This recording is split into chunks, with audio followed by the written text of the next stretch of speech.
What is going on, everybody? Welcome to my Money in the Bank 2024 predictions. I'm going to start off by apologizing in advance if I sound a little off or stuffy. I am very sick right now, but this is the best my voice has sounded in the past day or two. So I figured now would be the good time to record this. Well, a handful of hours before Money in the Bank actually happens. I may still, depending on how I'm feeling, I may still be live streaming reactions to Money in the Bank, so be sure to keep a lookout for that this evening. Excuse me.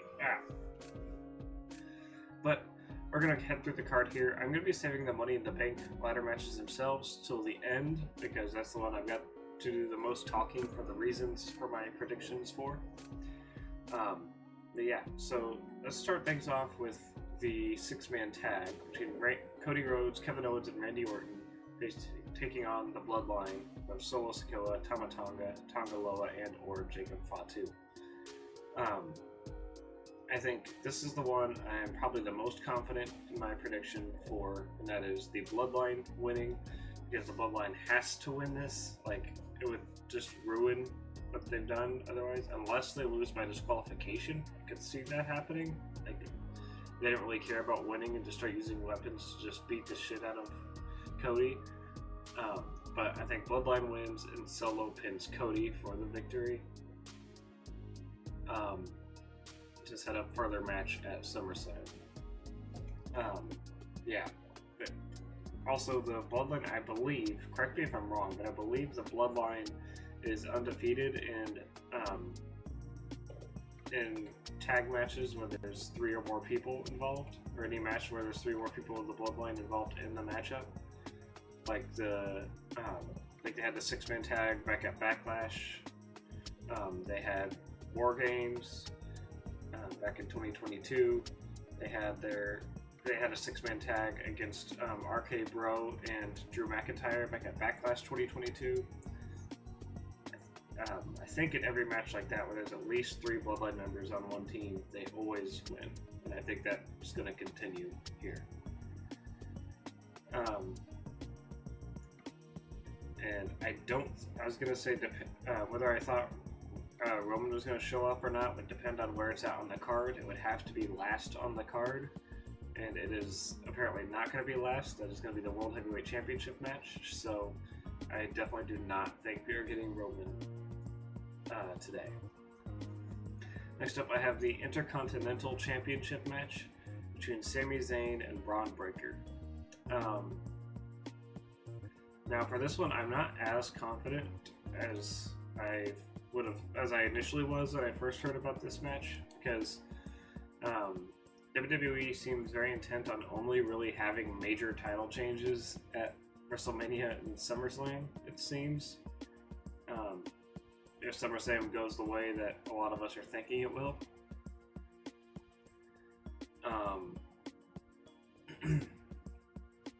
But, because, like, I think the world title won't change hands until well, it might not, I don't know. But the world title will change hands at SummerSlam. I think the WWE women's title will change at SummerSlam. And Sami versus Braun Breaker hasn't had a lot of build, at least not for this iteration of the match. I do see a world where Sami either wins by a roll-up or Braun gets disqualified. And Braun maybe continues to hunt him down for another month and then wins the title at SummerSlam, perhaps. And this is Sami in Canada. Not in Montreal specifically, but in Canada. I can see them wanting to make Braun a bigger heel by beating Sami in Canada, but I think we're just gonna get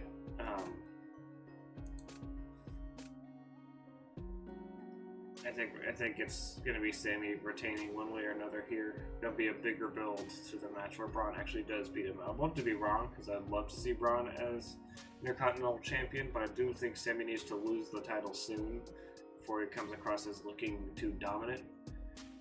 He needs needs to, in my opinion, have a pretty short title reign. But next up, I have the World Heavyweight Championship match between Damian Priest and Seth Rollins. I'm again not as confident as I was like a week ago. I was like, oh, it's got to be Damian, because at SummerSlam the winner has to face Gunther, and Gunther, I believe, is going to walk out of SummerSlam with that championship. And I don't think they would have Seth win just to drop it at the very next PLE. Forgetting that they already did that to Becky Lynch earlier this year. So there is a possibility of that happening. And they do seem to be hinting at building up to a match between Finn and Damian and the fallout of the Judgment Day, or the collapse of the Judgment Day. But will Finn and Damian be happening at SummerSlam? It's like a big enough story to warrant it, but they really like to make their matches slow and take time. Or the story be slow and take a lot of time to build up. And I don't know if they'll do it that fast, but they might. I do see a world where like Finn tries to interfere and ends up costing Damian the title instead of helping him. Or when he does interfere, Damian gets so upset that it ends up costing him the title. And then having Gunther versus Seth at SummerSlam is a bigger match, in my opinion, than Damian versus Seth.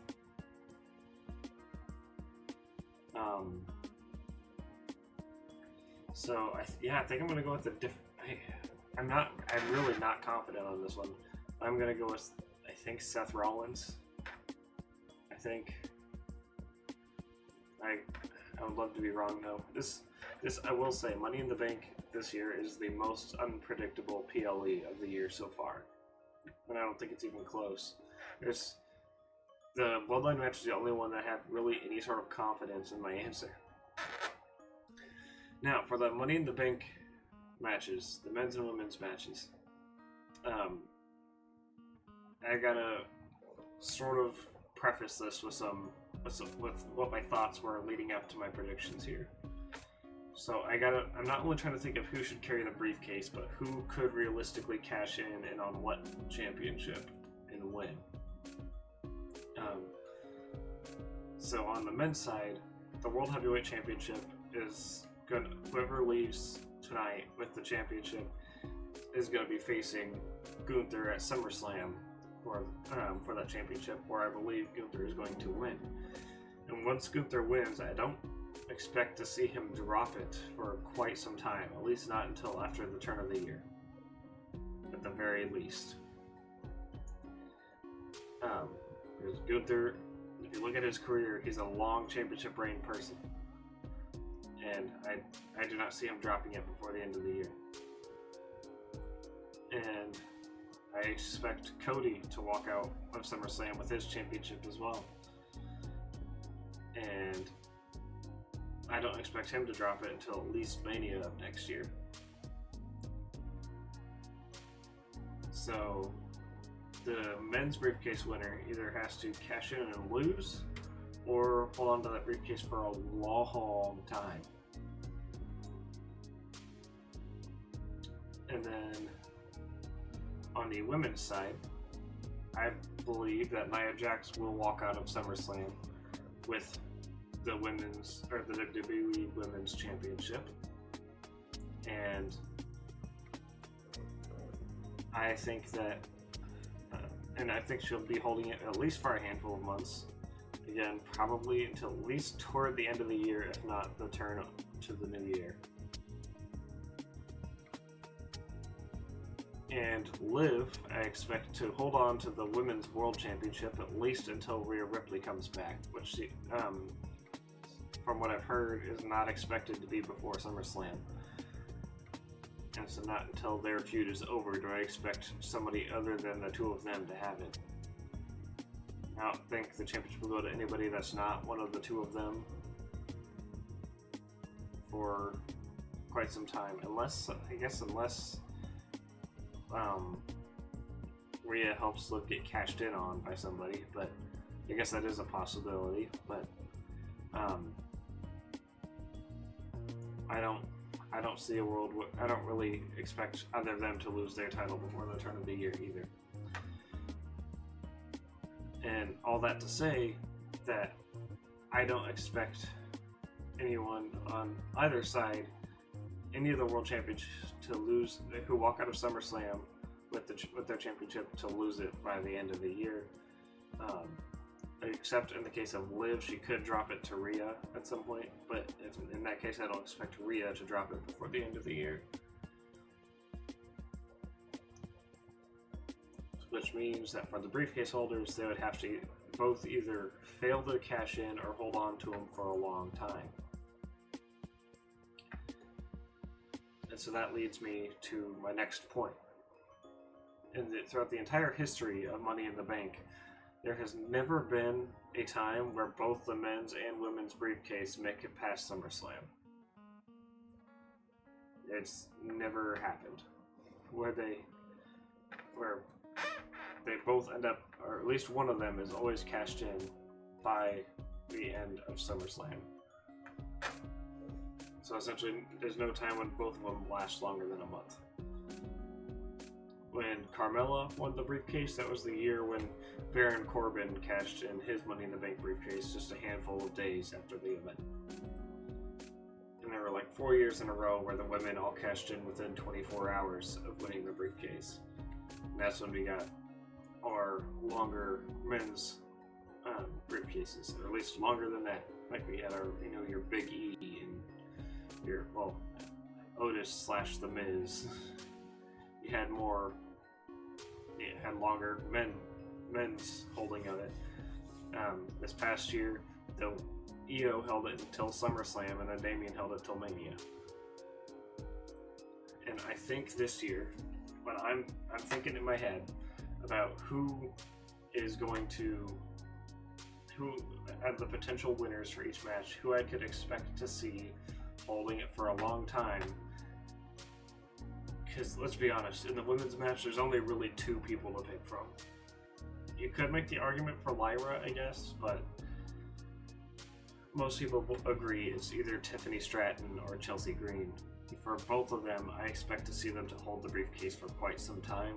I expect it to be a part of their character, having like a pink sparkly briefcase and going around and using it to act all entitled and stuff.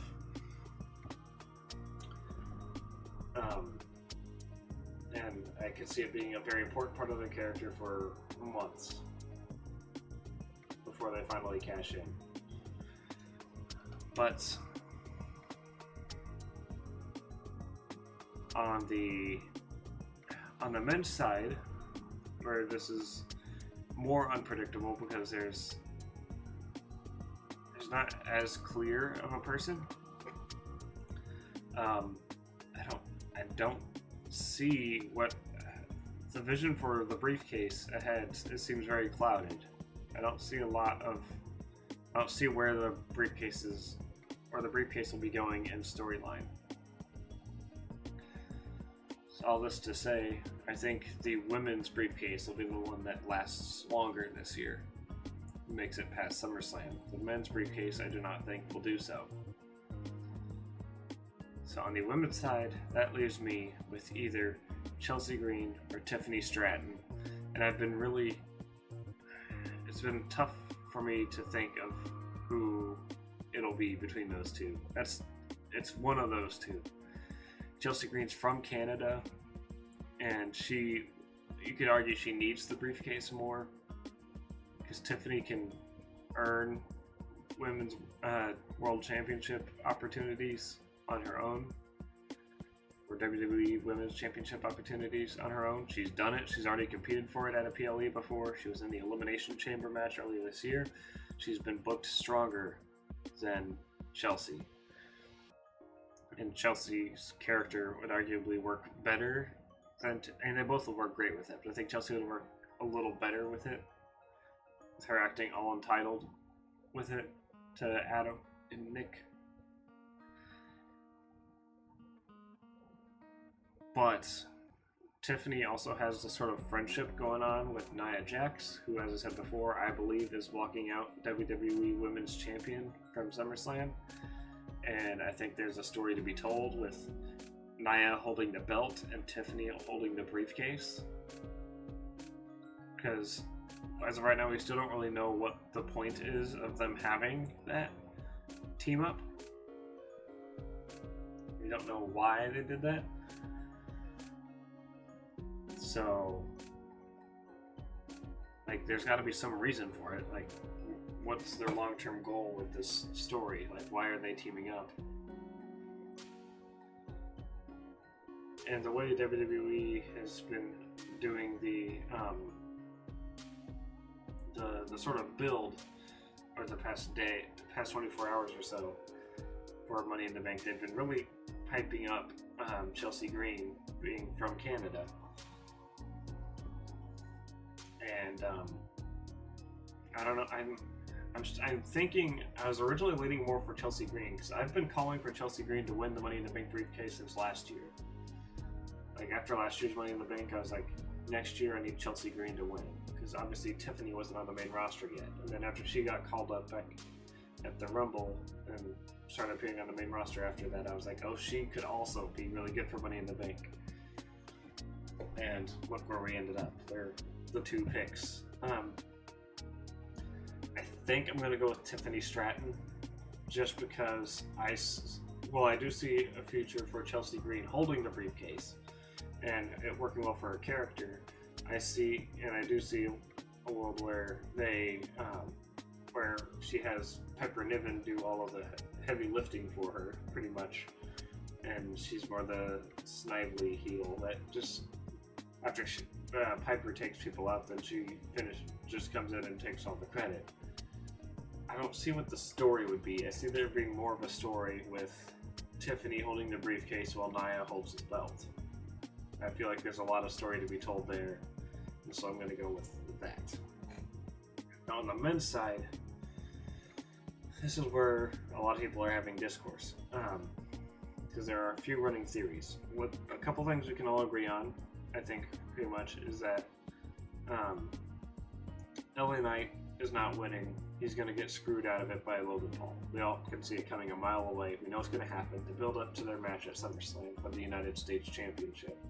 It's going to happen. We all know it's going to happen. It's not going to be Logan Paul. It's not going to be Andrade because it's not going to be Andrade. He's there to fill out the card, just to have a sixth person in the match.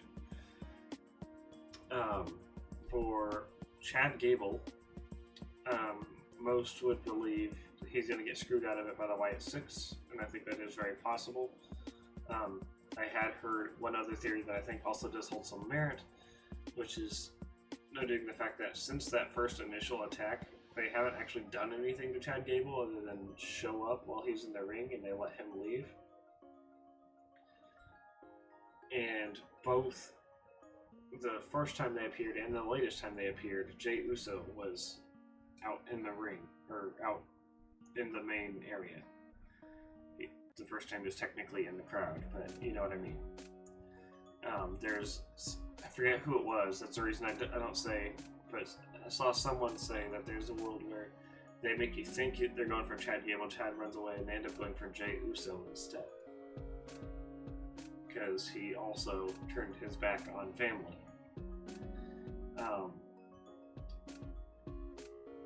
Or they go for both of them. I think it's at least a possibility. I don't know if I'm going to call it as a direct prediction, but it's a possibility. And Carmelo Hayes, as much as I would love to see him do it, because we all know he's great. Everybody who's seen his stuff at NXT knows that he is phenomenal and is probably, hopefully, a future world champion. I don't think he's winning because, based on how the WWE has been booking him, I don't really seem to see him as their number one priority right now. They seem to be mostly focused on keeping him in the mid-card area for now. I don't think he'll be heading up to the world title picture immediately. I think this is to give him exposure and let him show off and hopefully get a little more over. But I don't see them putting the briefcase on him because all of these NXT people, like Ilya Dragunov and stuff, we have to keep in mind that most of the casual audience has not seen enough of them for them to be up in the world title picture yet. They're going to get a gradual build. You know how Triple H is with NXT people. He used to run NXT, and Johnny Gargano and Tommaso Ciampa just now, finally, over a year and a half after Johnny came back, finally winning their first titles on the main roster, being the tag titles. He gives them a gradual build up to get more over time, not just strapping a rocket on. Braun Breaker is a bit of a different beast. Even then, he's in the Intercontinental Championship picture right now, not the world title.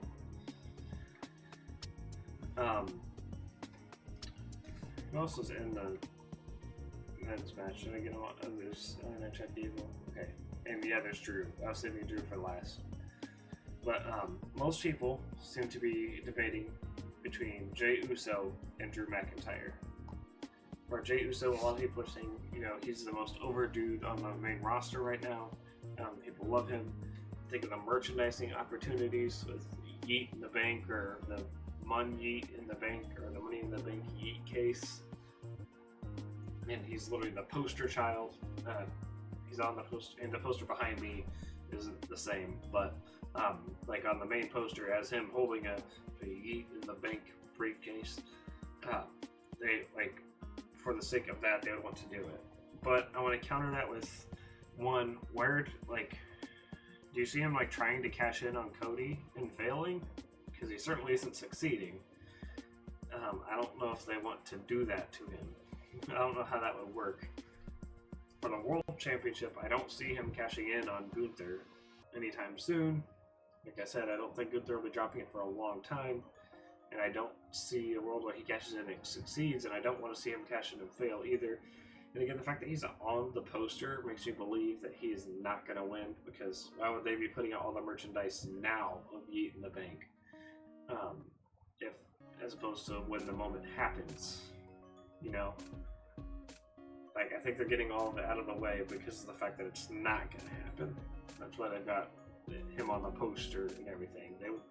They don't have a Royal Rumble poster that has Cody winning the Royal Rumble on it before the Royal Rumble happens. I do not think Jey Uso is winning for that reason. And that simply leaves Drew McIntyre.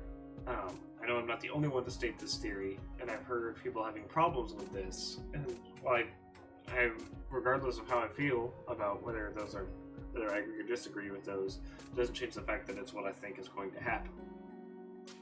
Where Drew McIntyre wins the briefcase, and he specifically made sure to tell everybody on multiple occasions now that he's cashing in on the same night to let people know in advance, and that he's walking out with the World Championship. Now, I do not believe he's walking out with the World Championship. I think CM Punk or maybe AJ Lee comes and screws Drew out of cashing in the briefcase on the same night, and he has a failed cash-in. And that's the last straw for Drew, and ends up challenging Punk to a match at SummerSlam. That's how I see this going. Because you could argue that's a waste of the briefcase, and I'm still not sure how I feel about it, because I would want the cash-in success rate of the briefcase to hover around 90%. But right now it's around 80%, and so it would drop even lower, get closer to 75% if he loses here. But I think for the story, it would work really well as the final straw for it. And obviously we can't have Drew cash in and win, because he's facing Gunther at SummerSlam and not Punk. He's not facing Punk. So I'm going to have to go with Drew McIntyre to win here. But that is going to be all for this one, folks. Thank you for watching. I'll catch you guys in the next one, and goodbye.